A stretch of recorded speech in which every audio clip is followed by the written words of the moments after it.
Hi everybody, my name's CJ and I have ADHD. So on the 25th of April, I had a sort of disagreement with a potential business partner, and I decided that it wasn't going to be viable for me anymore, so I decided to walk away. And in my frustration, I sort of went into ChatGPT and just started whacking away. And usually when I'm trying to get motivated, I'll have a calendar. So you might be able to see the calendar here, so you can see where I'll, start to check off all of the days to make sure that I'm staying up to date. And then it will sort of add a little visual cue for me so that, I'm doing the things that I need to do.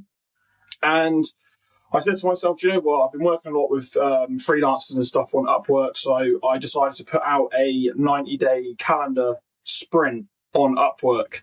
And the primary purpose of that was to basically get a custom-made design calendar. And with that, I was going to put it on my wall, replace the one that I've got now, because the one that I've got now, it doesn't really fit right. I don't have any tasks on there. I can only check stuff off and I can't track things properly. So let's say, I lost some weight, or I wanted to do something about a client sign off or whatever. I can't really do that there. And then it doesn't allow me to, mentally check in on what I'm actually doing. So even though I'm ticking, I might not actually be doing anything productive, and I'm just doing it as like a vanity metric, like, I went to the gym today, so tick. And I do find myself doing that sometimes as well. So, I kind of wanted to avoid that. But yeah, that's basically the essence of the reason for the video. But I'll go into, my journey with ADHD and my struggles.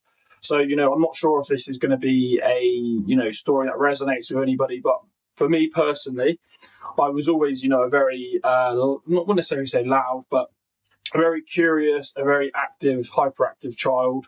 My mind never stopped. I was always fidgeting, doing all this, that, and the third. And, my dad put me on like the Nintendo 64 to play all sorts of video games and stuff, because he said it would like boost my IQ and all that rubbish. So I'd always been like sort of tech savvy ever since a young age, and I'd always had a very curious mind. I wouldn't necessarily say I had any difficulties per se, with communication or anything like that, but because of the nature of the way that my mind worked and how I was curious, and I liked to challenge the status quo, and I could see patterns a lot quicker than people, so it caused a problem, and I didn't have a problem with saying anything that people wouldn't necessarily say. So, when I got to like 12, 13 and, you start hitting puberty, I would be a lot more argumentative with the teachers. If I disagreed with something, then I wouldn't hesitate to say it. And if I ever got something right and then they were wrong, that would just validate my feelings even further. And I always had a bit of a authority complex. So just because you were the teacher or something, it didn't necessarily mean I was just going to listen to you just because you're there. And yeah, throughout school and stuff, I wouldn't necessarily say that it was a particularly easy ride.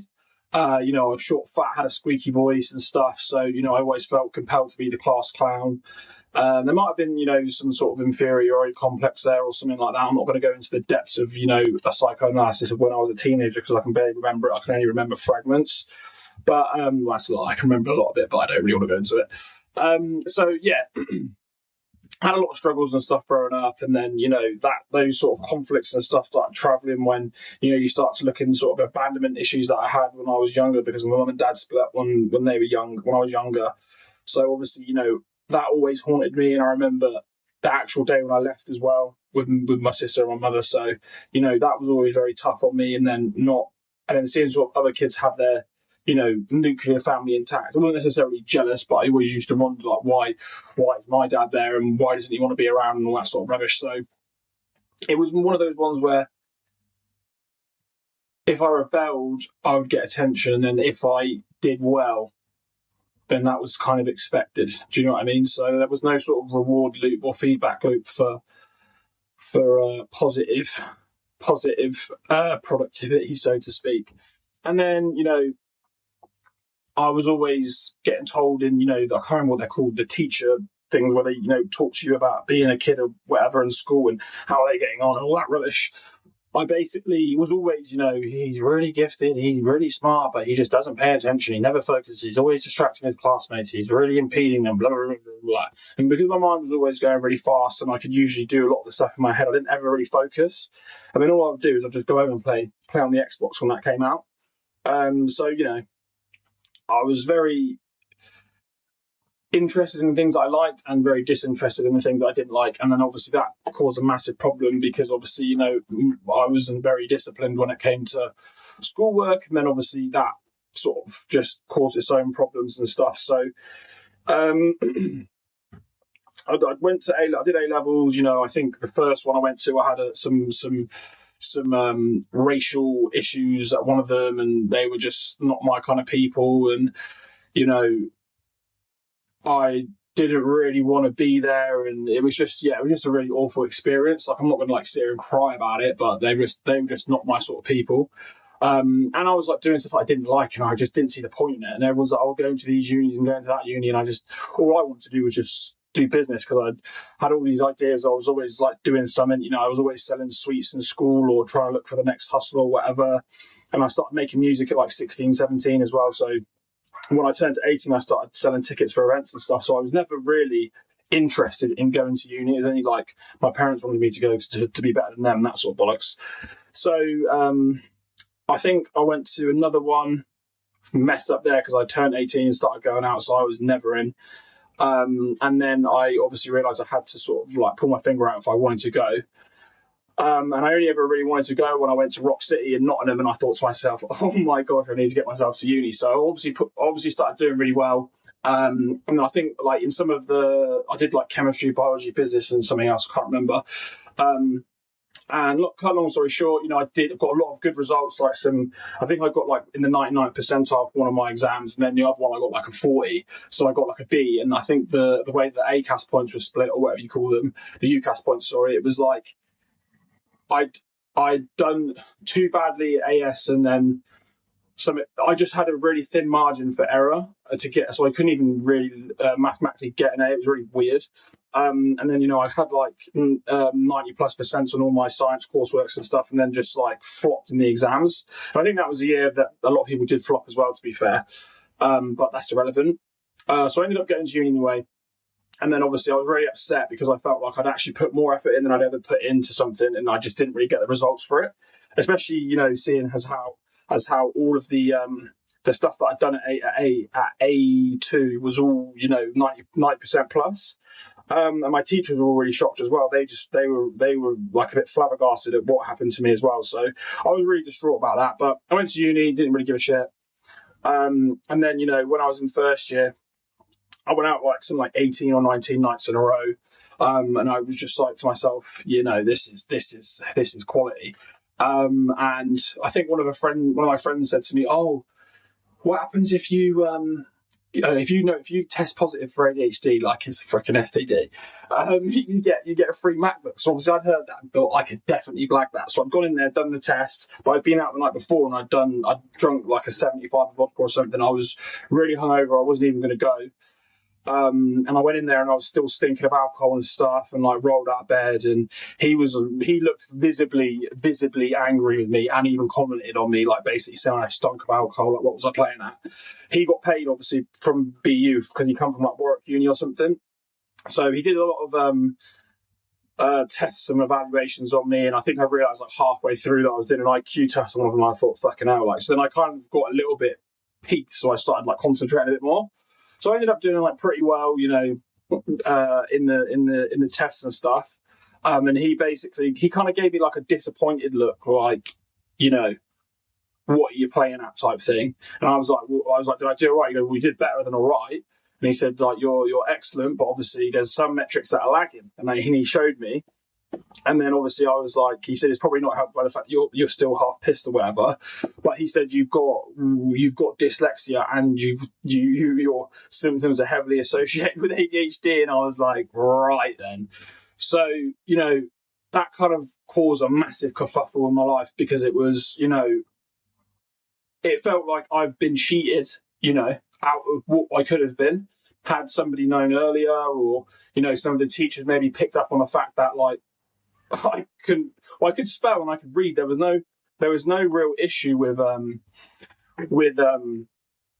my comprehension or anything like that. But what I think happened is that when I went into exams and there was a lot of time constraints on me, I would write faster and you couldn't read. And then when I started when I started getting test papers back and stuff, words would be like in the wrong places. So sentences would be like written backwards the faster I started to write.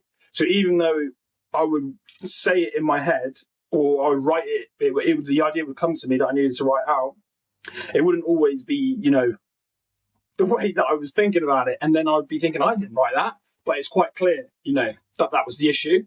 And back in the MSN days and all that stuff and on BBM, people would always say to me that was really weird and stuff on text. And I was like, why? But it was actually because I was dyslexic. So when I was typing, and I could touch type as well, so I wouldn't necessarily look either. So that just added to how bad my communication was, that there was a lot of signs that, there was some sort of neurodivergence there that hadn't been picked up on.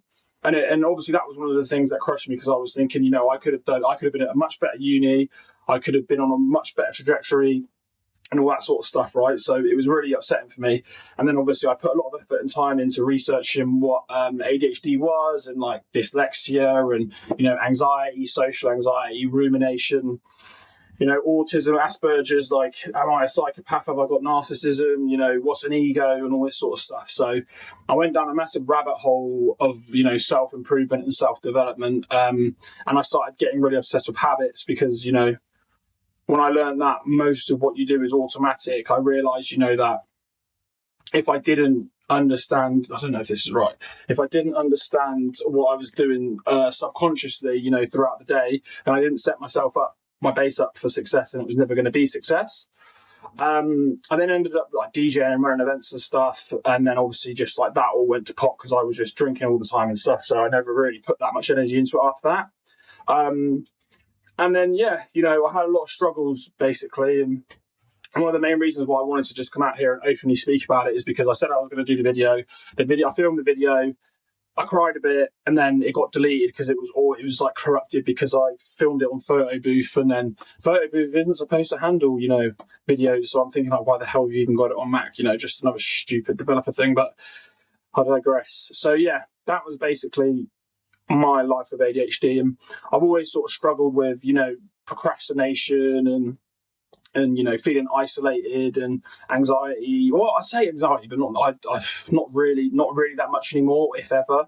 I think it was kind of maybe like a uni thing when I was going out too much and not a lot of like sleep deprivation and stuff. So I wouldn't necessarily say that, but a lot of angst, a lot of pressure I put on myself. What would you call? What's the word?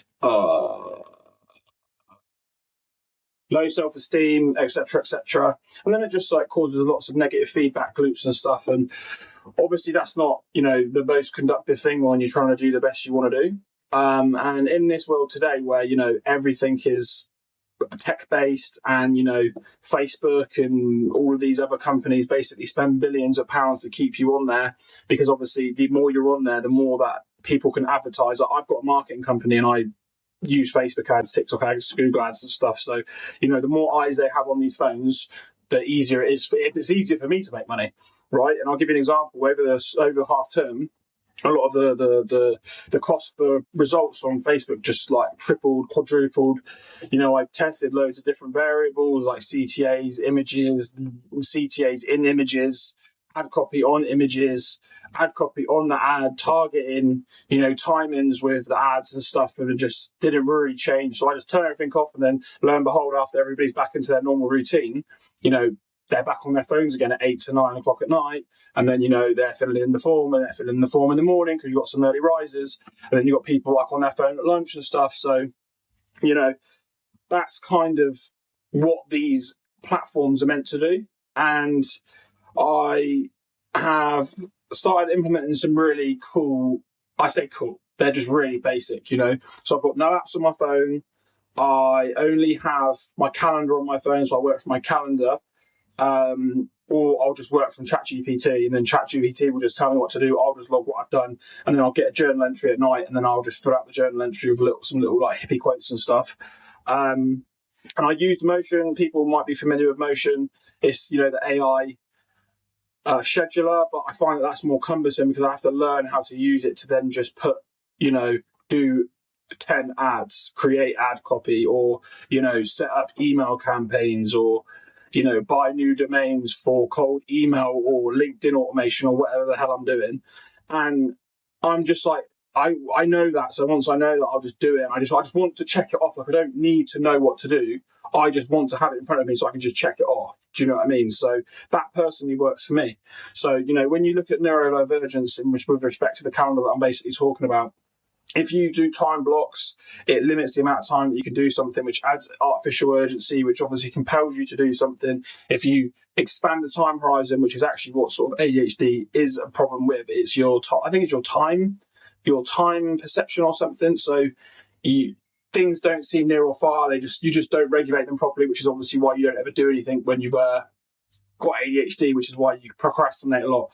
However, they are overrepresented in a lot of business endeavors. So a lot of CEOs and high performers do have ADHD traits. If you think about it logically, a person who's ADHD is like this novelty seeking, risk taking behavior, hyper focus. The dopamine regulators in the brain obviously only work when there is something novel, new, or exciting. And it's a blessing and it's a curse, because if you want to put it in the most plain and simple way, most people probably know this, but the job where people have the highest prevalence of psychopathy is in or psychopathy, sociopathy, whatever you want to call it, is the surgeons. So life or death. So you can kind of get an idea of how neurological profiles translate into society and where they are. And I don't like how ADHD is categorized as a learning disorder. The education complex is basically training people to be on, an education manufacturing line, conveyor belt, and just chuck them out. Go to school to do marketing in uni, and go work for a PR company. But I learned how to do marketing all myself and just taught myself from YouTube. But you don't need all this. So a lot of the education isn't really suited to people, and it needs to be a lot more specific and tailored to the individual. So you need to get the most out of them. And I feel like people were let down, like myself. If there would have been better identification tools or methods in schools, think about the amount of kids that where they'd had some traits, and you thought, this fucker's crazy. So there was loads of people that I met at university that was neurodivergent. Like one of my closest mates, when I first met him, I said, "Have you got ADD?" Because he just looked like he was high all the time. And I thought, this guy is cooked. And then another one was the same, and then another one was ADHD. So pretty much like half the guys, maybe more than 60% of the people that I lived with were sort of on the spectrum of something. Which is obviously quite funny, really. But yeah, and I have had a lot of struggles, and the main aim of the business isn't to make a lot of money. It'd be great to make a lot of money, but it really is just to see is there a way that I can personally benefit and get the most out of myself? Because I feel like I've done so many different businesses. I've been DJing. I DJed in Printworks in London, which is like 5,000 people. My events were selling out every month or something before COVID, and then after COVID, everything in my life has been very turbulent. I'm back home at the moment. I was living in Manchester. I was due to move out, and then I got stabbed in London in my abdomen and almost died and bled out. Hasn't really caused any issues, and I was actually kind of like laughing whilst it happened, which is when I kind of really knew that I had something wrong with me, or there was something going on upstairs, because everybody was freaking out and I was kind of just like creasing. I've got like pictures of on my phone and stuff of me laughing and stuff, but it wasn't actually that funny, because obviously when my mum came and saw me the next day and she started crying on me, I realised that she could have been crying on my dead body. So yeah, that wasn't actually funny in hindsight. But there's been so much that's happened in my life, and I feel like I've failed myself. And the reason why I'm doing the YouTube video is to basically keep myself accountable. And this is going to be the day one, and I'm just going to film me getting the calendars for the first time. I've got a vision board that's coming as well, which is going to be great. And then, I'm just going to implement it and see if it really works. And it's going to be highly customized, highly personalized. So, you could either have like a 30-day, because I told my aunt yesterday, and she said, "Well, can I just get a 30-day one?" And I was like, "Well, yeah," but obviously I hadn't even thought. I only thought about that earlier, maybe the day before or something. And then, the 60, 90-day, and they'll all have all of the tasks on there. And if you think about it, you get let's say you do 180 tasks in a month, right? Imagine if you went to the gym 180 times in 3 months. Like, you'd be jacked. Well, you wouldn't be jacked. You'd probably be absolutely effed. But, let's say you went to you did 180 tasks related to the gym. So, you might go to the gym, I don't know, 60 times, and then you meal prepped 30 times, and then you stretched 30 times, and then, you did some form of cardio 30 times. And you can really start to see, if you just actually implement those 180 tasks, there's no way you're not going to be 100% better by the end of it. And that's the whole premise of the calendar. It's not about,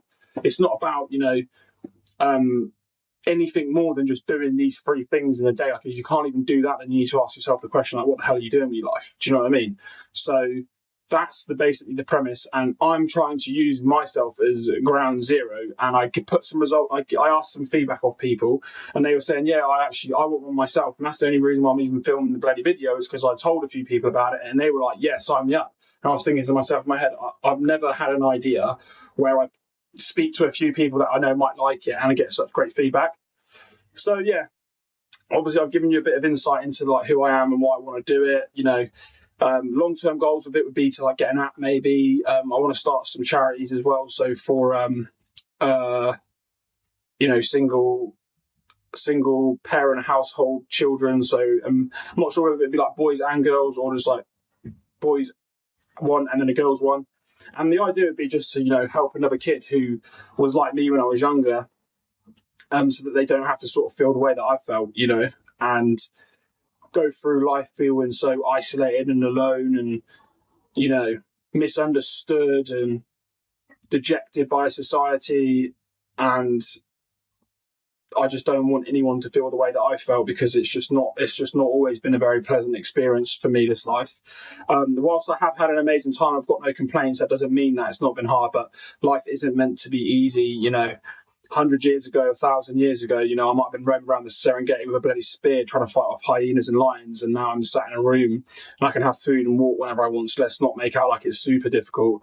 But the psychological element that we live in today is definitely harder than it's probably ever been on people, because, you can do everything, but, the world is not set up currently for you to do it unless you've got some great systems in. So, the end goal of this, by the end of the 90 days would be to have the calendar up and running, 100 case studies of people saying that it's changed their life, or, they've changed their life, a strong, tight-knit community, and then, we sort of just take it from there. So if anybody resonates with the story that I've shared, I feel amazing, because I didn't cry at that bit, because that was the bit that got me last time when I started speaking about the charity. So I must have had a little bit of trauma.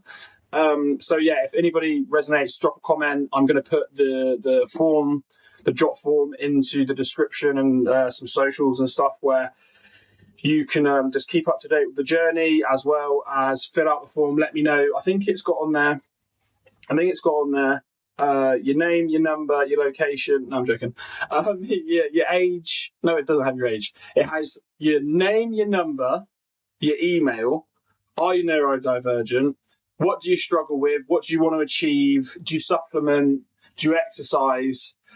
And then like a few other different questions, like do you want it digitally, physically, all that sort of crap. So yeah, it's I'd appreciate if you could fill that out, because it'd let me know whether or not you people even want this. And then I also think there's one on there about joining a community. So maybe make a school, or I don't want to do Discord. I don't like Discord. Yeah, or I don't know, whatever people want. I'm not really bothered. And then obviously, we can just build a massive community. If people really like the idea, great. If not, then no worries. I'll just use it for myself and just become amazing. So yeah, thank you very much. If you've managed to get the way through the video, drop a comment if you support, like it, subscribe, whatever the hell they say. And then yeah, have a good day. Bye bye.